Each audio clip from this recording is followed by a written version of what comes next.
Good morning. Welcome back to the Retirement Report. I'm Hank Parrott, your host. All right, one of the things we've been talking about this morning, the Retirement Income Challenge. Okay, we're going to get another slide up. This has to do, there are certain risks before retirement, and then there are risks you're going to have after retirement. So, for instance, risk before retirement, such as market loss. We're always concerned about the market volatility and potential market losses. And understand something here that's really so important. I hear this so many times from people that, you know, there's this common, it's like a stereotypical type of response that you're going to get from many advisors out there, is that when you're in the market and the market is going down, to don't worry, it'll come back. Well, that's true. And if you look at the history of the stock market, it's always going to trend up. Okay. However, when it's trending down versus trending up, what impact is that going to have? You know, when you retire, I talk about sequence of return. Is your investment advisor saying to you, well, don't worry, it's going to come back, but, you know, sequence of return, you're saying, well, if I'm needing to take money out now, what about that? Are they having that conversation with you of how to protect your assets so that as you're taking money out and the market's dropping at the same time, okay, it can be the difference between coming back and not coming back from these market losses. In fact, Tony Robbins in his book, Money Matters, showed two examples of this. If you look at, and I've showed them here on the show before, and this is where sequence of returns comes in. And he shows two people retiring at the same age, okay, at around 65 years of age.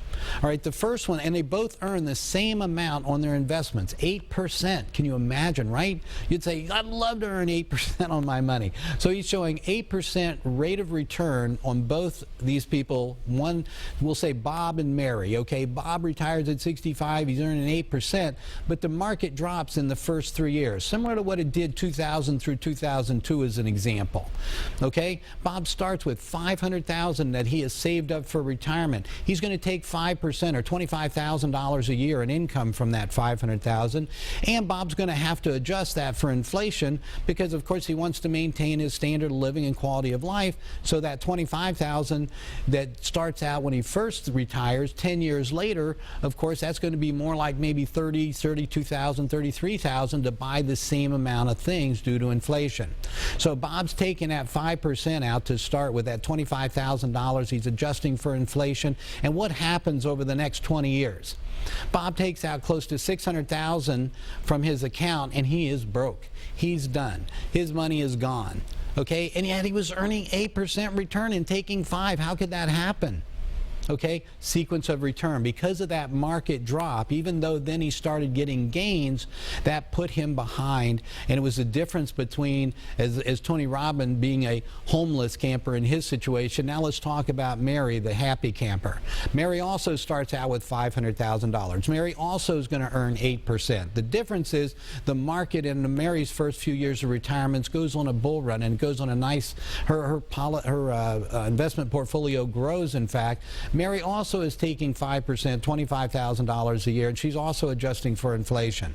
What happens 20 years later for Mary? Well, Mary has taken out over $900,000 from her account, almost double what Bob took out. And what else has happened? Mary has also got $1.5 million left. She started with $500,000, took out $900,000, still has $1.5 million left 20 years later. That is the impact of sequence of return. Is your investment advisor talking to you about that? Are you aware of just how important that is? As he said, the difference between being the homeless camper and the happy camper, right? So it's so critical in your planning to understand that risk, and you can deal with it, okay? Now, we don't know what the market's going to do. No one knows, right? We don't know over the next 2 years, 3 years, 5, 10 years. We can look at certain things, I can tell you. I can tell you, for instance, that according to Robert Shiller, who won the Dr. Shiller won the Nobel Prize, economist at Yale, won the Nobel Prize in 2013 in economics for his research in equity markets, development of the Cape-Shiller, what's known as the Cape-Shiller Index, a great predictor of long-term market returns. And he's saying you're looking at maybe a 4% return over the next 8 to 10 years. That's what you can expect. Someone like John Bogle, the founder of Vanguard Funds, recently in an article said the same thing. He said if you look at stocks, U.S. stocks over the next 10 years, his expectation is about a 4% return. So you're going to have a tremendous amount of volatility, and that goes where that sequence of returns can really come in, right? And what are you going to get, 4%? Okay, what's inflation and taxes going to be like over that period?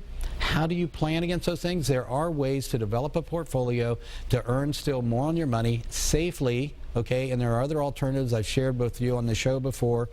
What we're going to talk about then, it goes back to another part. So how you protect your money, how you minimize taxes, all of these are going to be very, very critical to making sure you don't run out of money and that you're able to maintain your standard of living and quality of life. All right, so when you get into risk in retirement, before retirement, I talked about it, right? Market loss, inflation.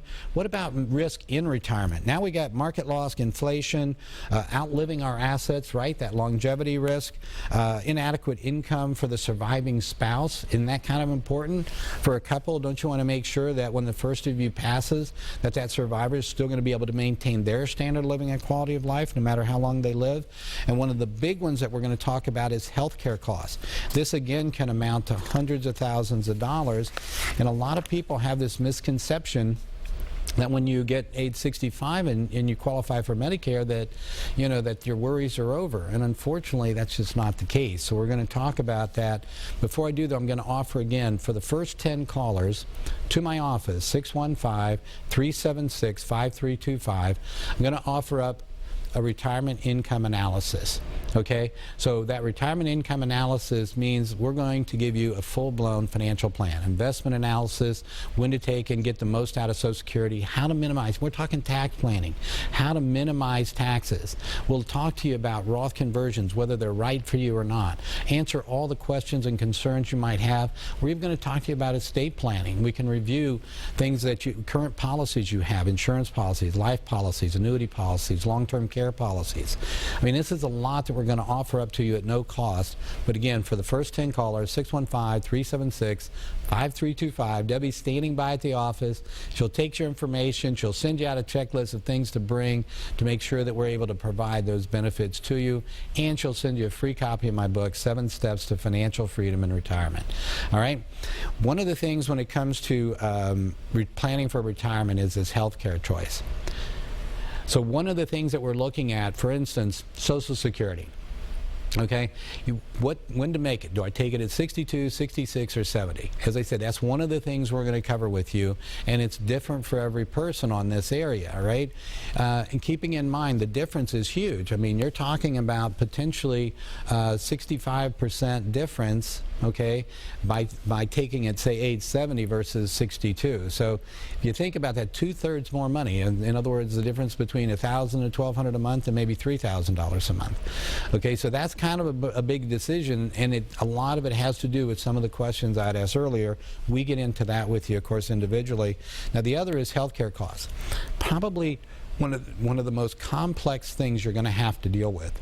You know, one of the things I want to, if you've been watching a show for, I've been on the show for many years. If you've been watching and regularly, you know that I talk a lot about a lot of different areas that have to do with retirement, about tax planning, about your investments, about insurance, about minimizing risk, estate planning. I mean, we get into all the different areas. And the reason I do comprehensive planning, okay, because if I just focus on the one thing, back when I first started out, got my securities license, and I'm just doing investments and stuff, one of the things, you can do the best planning in the world with regard to the returns that you're making on your money, but if you're getting eaten up by taxes, or you get hit with heavy market losses, or that you're taking income and you get hit with a sequence of returns issue, then what happens, all right? All that money that you made just starts dwindling away, and of what value was that if we didn't do the planning, in other words, to help protect? And I realized I had to do more than just investments.